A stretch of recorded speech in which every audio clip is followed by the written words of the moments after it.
এতটা দিন পেরিয়ে আজও মায়ের জন্য কাঁদি, কারণ মা যে আমার ছিল ভীষণ মিথ্যাবাদী। বাবা যেদিন মারা গেল আমরা হলাম একা, সেদিন থেকেই বাঁক নিয়েছে মায়ের কপাল রেখা। মা বলতো বাবা নাকি তারার ভিড়ে আছে, লেখাপড়া করি যদি নেমে আসবে কাছে। তারায় তারায় বাবা খুঁজি তারার ছড়াছড়ি, আমার মায়ের মিথ্যা বলার প্রথম হাতে খড়ি। পাড়াপড়শি বলল এসে এই বয়সেই রাড়ি, একা একা এতটা পথ কেমনে দেবে পারি। ভালো একটা ছেলে দেখে বিয়ে কর আবার।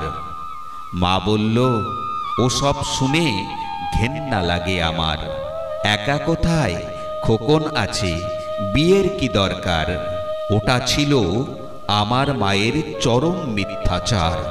রাত্রি জাগে সেলাই মেশিন, চোখের কোণে কালি, নতুন জামায় ঘর ভরে যায়, মায়ের জামায় তালি। ঢুলু ঢুলু ঘুমের চোখে সুই ফুটে যায় মার হাতে। আমি বলি সৌত এবার, কি কাজ আছে এত রাতে। মা বলল ঘুম আসে না, শুয়ে কি লাভ বল।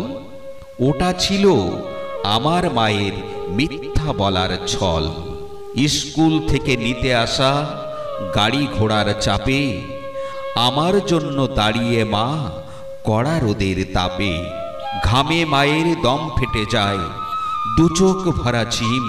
ভ্যানিটি ব্যাগ খুলে আমায় দিল আইসক্রিম। মায়ের দিকে তাকিয়ে ধরে বললাম একটু নাও। মলিন হেসে মা বলল খাও তো বাবা খাও। আমার আবার গলায় ব্যথা, ঠান্ডা খাওয়া মানা। ওটা ছিল আমার মায়ের নিঠুর মিথ্যেপনা। বড় হয়ে চাকরি নিয়ে বড় শহরে আসি, টুকটুকে বউ ঘরে আমার, বউকে ভালোবাসি। পশ এলাকায় বাসা নিয়ে ডেকোরেটর ধরে সাজিয়ে নিলাম মনের মতো অত্যাধুনিক করে। মা তখনও মফস্বল, কুশিয়ারার ঢালে, লোডশেডিং এর অন্ধকারে সন্ধ্যা বাতি জ্বালে।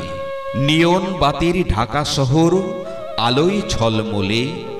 মাকে বলি গঞ্জ ছেড়ে এবার ঢাকা চলো।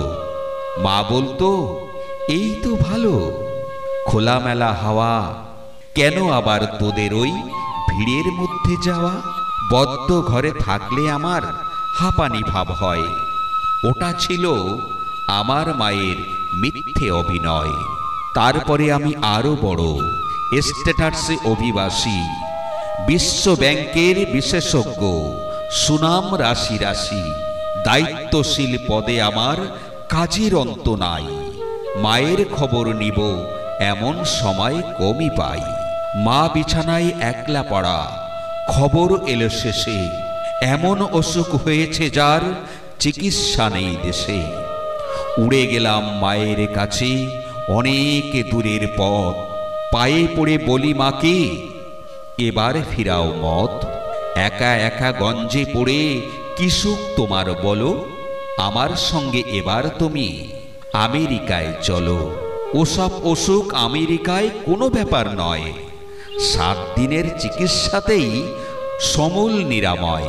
কষ্টে হাসি মুখে এনে বলল আমার মা, পেলেনে আমার চড়া পারণ, তুই কি জানিস না আমার কিছু হয়নি দমন, ভাবিস অযথা।